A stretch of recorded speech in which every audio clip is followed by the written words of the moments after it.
Assalamualaikum warahmatullahi wabarakatuh. Nah, kembali lagi sama saya Dani dalam channel Konstantinus Channel ya. Oke, teman-teman. Kali ini saya akan membawakan pembahasan yang selama ini banyak sekali umat Kristen mengklaim bahwa Paulus itu ada di dalam Al-Quran ya, maksud di dalam tafsir Ibnu Katsir. Nah, ini saya akan menjelaskannya secara ringkas dan jelas ya. Apakah ini benar? Nah, dalam kitab tafsir Ibnu Katsir disebutkan bahwa nama utusan dalam Quran Yasin ayat 13 dan 14 ini adalah Paulus. Siapakah dia? Ya, siapakah sebenarnya dia? Benarkah ia adalah Paulus dari Tarsus yang merupakan tokoh sentral bagi umat Kristen? Nah, inilah misteri nama Paulus yang disebut dalam tafsir Ibnu Katsir. Nah, sebelum lanjut, jangan lupa di like and subscribe channel saya dan di share sebanyak-banyaknya semoga ini jadi pembelajaran bagi kita semua ya. Nah, kita lanjut lagi. Paulus dari Tarsus merupakan tokoh sentral penting bagi umat Kristen.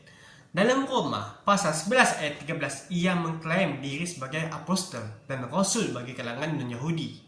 Nah, Paul Suparno dalam bukunya Communal Discernment menjelaskan bahwa setelah Paulus dan Barnabas mewartakan iman Kristen di Antioquia, banyak kalangan non-Yahudi yang kemudian ingin masuk dalam ajaran Kristen. Nah, mereka mencoba menyebarkan Kristen di luar komunitas Yahudi. Hal ini kemudian menimbulkan konflik dari kalangan Kristen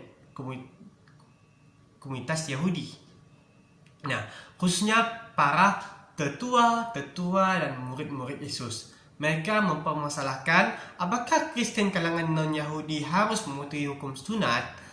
Akhirnya dibuatlah sebuah muktamar atau konsili pertama dalam sejarah Kristen, yakni konsili Yerusalem pada tahun 49 Masehi.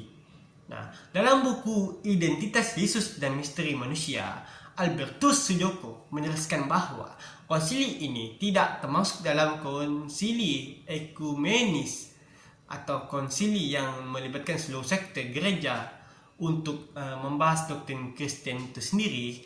Konsili Yerusalem ini kemudian menyimpulkan bahwa Kristen non-Yahudi tidak diwajibkan disunat dan pantang-pantangan memakan dalam tradisi Yahudi. Selanjutnya, sosok Paulus ini menjadi topik yang hangat bagi kalangan umat Islam dan Kristiani sendiri. Beberapa tokoh dari umat Muslim menganggap jika Paulus merupakan tokoh yang mengubah ajaran para nabi, maksud Nabi Isa, dan mengangkat Nabi Isa ini sebagai Tuhan untuk kalangan Kristen sendiri. Hal ini sebagaimana termaktub dalam tafsir Al-Khazin serta Al-Fasal fi Al-Milal wa Al-Ahwa wan Al-Nihal Ibnu Hazam. Nah, sementara itu bagi Kristen, sosok Paulus merupakan salah satu dari rasul-rasul dalam iman Kristen. Nah, Kristen serta surat-suratnya dimasukkan dalam teks suci yang tergabung dalam Perjanjian Baru dalam Alkitab. Nah, pada waktu ini ya, para apologet Kristen atau sebutan kepada orang yang membela iman Kristen menemukan literatur Islami yang sekiranya bagi mereka dapat melegitimasi status Paulus dalam kacamata Islam. Nama Paulus ternyata ada disebutkan dalam tafsiran surat Yasin ayat 13 hingga 14 yang berbunyi, dan buatlah bagi mereka suatu perumpamaan, yaitu penduduk suatu negeri ketika utusan-utusan datang kepada mereka, yaitu ketika kami mengutus kepada mereka 2 orang utusan, lalu mereka mendustakan keduanya, kemudian kami kuatkan dengan utusan yang ketiga. Maka ketiga utusan itu berkata, sesungguhnya kami adalah orang-orang yang diutus kepada kamu. Quran Surah Yasin ayat 13-14. Nah, penceritaan penduduk misteri dalam ayat ini kemudian disebut dalam nama kaum Yasin oleh Ibnu Katsir dalam kitabnya Qasasul Anbiya, dikarenakan ayat ini tidak menjelaskan secara gamblang mengenai identitas penduduk umat dalam ayat ini. Nah, sebagian kaum Kristen khususnya apologis Kristen mengklaim ayat di atas sebagai bukti legitimasi atau kerasulan Paulus dalam Islam, khususnya dalam Al-Quran dan hadis Nabi. Ini karena mereka menemukan dalam sebagian tafsir-tafsir umat Islam bahkan yang dimaksud rasul ketiga adalah rasul ketiga dalam ayat yang saya sebutkan itu adalah Paulus.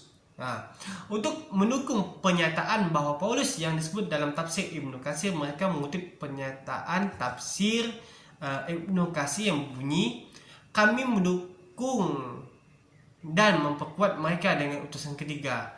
Ibnu Juraid mengisahkan dari Wahab bin Sulaiman dari Syu'aib Al-Jabai, nama-nama utusan pertama adalah, kedua adalah Sam'un atau Simon dan Yohana atau Yohanes, dan nama-nama utusan ketiga adalah Bulus atau Paulus. Nah, dan nama kota adalah Antioquia. Sampai saat ini pun kalau merujuk dalam tafsiran Ibnu Katsir masih ditemukan riwayat atas dalam karyanya. Namun hal ini tidak sengaja termaktub dalam tafsir Ibnu Katsir, melainkan juga disebutkan dalam tafsir Baghawi, Syaukani, Kazin, Qurtubi, serta kitab-kitab lain seperti Tarikh Ibnu Ishaq, Qasasul Anbiya dan Bidayah wa Nihayah Ibnu Katsir, Sirah Ibnu Hisham, Fathul Bari Imam Ibnu Hajar yang juga mengutip dari Ibnu Ishaq. Dari semua literatur yang saya sebutkan ini, maka didapati bahwa penulisan kitab-kitab terkait pada umumnya mengutip dari riwayat yang sama, yakni riwayat dari Ibnu Juraid, dari Wahab bin Sulaiman, dari Syu'aib Al-Jabai. Ibnu Juraid sendiri memiliki kitab tafsir yang diyakini sebagai kitab tafsir tertua. Dalam konteks ini difahami bahwa literatur yang disebutkan sebelumnya bisa jadi dikutip dari tafsir Ibnu Juraid. Selanjutnya, Ibnu Juraid mengutip dari riwayat Wahab bin Sulaiman yang dikutip dari Syu'aib Al-Jabai. Nah, karena riwayat sanadnya terputus sehingga Syu'aib Al-Jabai, maka riwayat ini bukan berasal dari hadis Nabi Muhammad SAW, sehingga salah jika ada yang mengatakan Nabi Muhammad atau hadis mengkonfirmasi nama Paulus, karena ini bukan hadis dan bukan berasal dari Nabi Muhammad SAW. Dalam kitab Al-Israiliyat wa At-Taruha fi Al-Kutub Al-Tafsir, Dr. Ramzi Na'ah menjelaskan jika Syu'aib Al-Jabai ini seorang perawi yang sering meriwayatkan cerita-cerita dari ahli kitab atau Israiliyat, maka tidak heran mereka yang satu ini sangat cocok dengan ajaran Kristen. Namun, perlu digarisbawahi, tidak semua riwayat Israiliyat boleh diterima dan ditolak. Sehingga riwayat Israiliyat ini harus diteliti kembali baik dari kesahihan, sanad dan matan.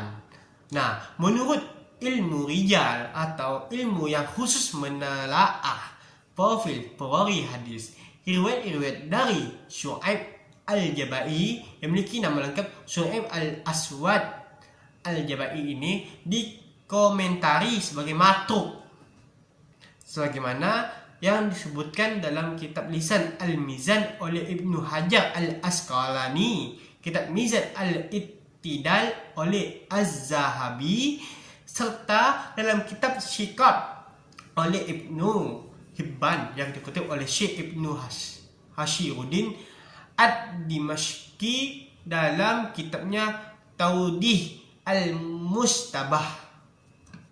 Nah, perlu diketahui suatu riwayat dinilai matruk apabila ada penyebab kecacatan perawi yang tertuduh berdusta. Riwayat matruk berarti riwayat yang bermarduk, yakni tertolak, sehingga riwayat yang telah dikonfirmasi sebagai matruk tidak dapat dijadikan referensi. Nah, jika riwayat maudhu adalah sebuah tingkatan dhaif, maka matruk berada pada tingkatan berikutnya. Nah, jika ditinjau dari ilmu jarah wa ta'dil hadis, nah, tingkatan matruk yang diatribusikan kepada Syu'aib al-Jabai ini merupakan tingkatan keempat dalam klasifikasi jarah. Syekh Manna al-Qattan menjelaskan jarah perawi dalam tingkatan keempat hingga seterusnya tidak boleh dijadikan sebagai hujjah, tidak boleh dituliskan dan tidak boleh dianggap sama sekali.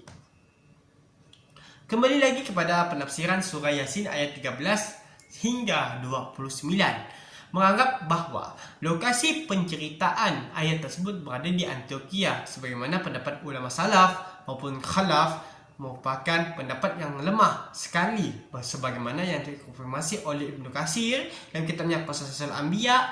Alasannya, penduduk kaum Yasin pada akhirnya diazab sedangkan Antioquia tidak. Namun pendapat paling dekat menurut Ibnu Katsir bisa jadi itu Antioquia kuno, wallahu alam. Ya.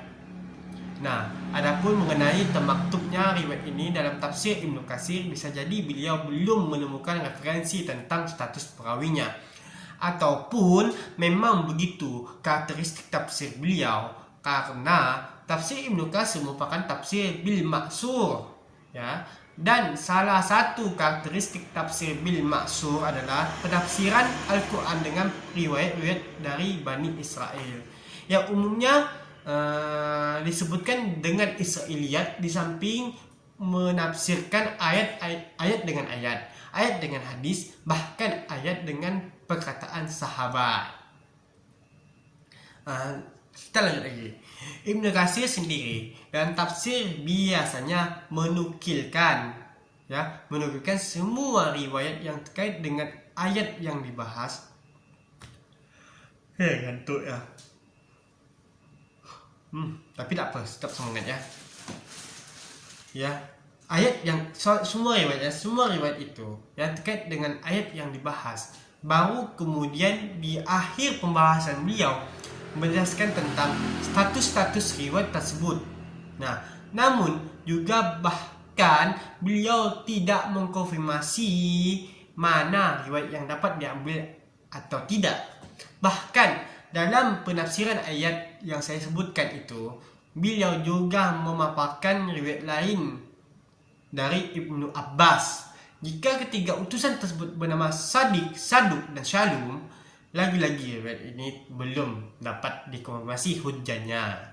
Pada tahap ini kita paham jika tafsir Ibnu Katsir bukan tafsir yang diperuntukkan untuk orang awam. Ya, maka tidak heran jika pada tahun 2019 yang lalu pernah terjadi polemik terhadap isi dari buku My Miracle The Reference yang mengutip nama Paulus dalam terjemahan Yasin ayat 13 ayat 14 ini tanpa mengkonfirmasi terlebih dahulu mengenai status riwayatnya, hingga akhirnya penerbit buku terkait merevisi isinya. Maka harus kita maklumi, apabila ke depan ditemukan lagi buku-buku terbaru dengan konten terkait, bisa jadi penulis menganggap riwayat yang dimaksud dapat dijadikan hujjah. Dengan begitu, dapat disimpulkan bahwa pertama, penduduk Yasin dalam surat Yasin terkait tidak bisa dikonfirmasi sebagai penduduk negeri Antioquia. Kedua, Paulus tidak pernah disebut dalam Quran maupun hadis sebagaimana yang disebut-sebutkan oleh apologis Kristen seperti CP atau Ciput. Ya. Oke. apa yang ditulis dalam tafsir bukan berarti tertulis dalam Al-Quran. Ya, apa yang disebut dalam riwayat tidak semua dari Nabi Muhammad.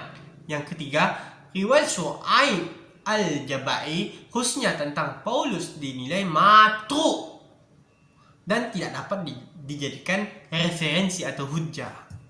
Dengan begitu, maka klaim legitimasi Paulus dalam dunia Islam khususnya dalam penafsiran terbantahkan. Sudah terbantahkan.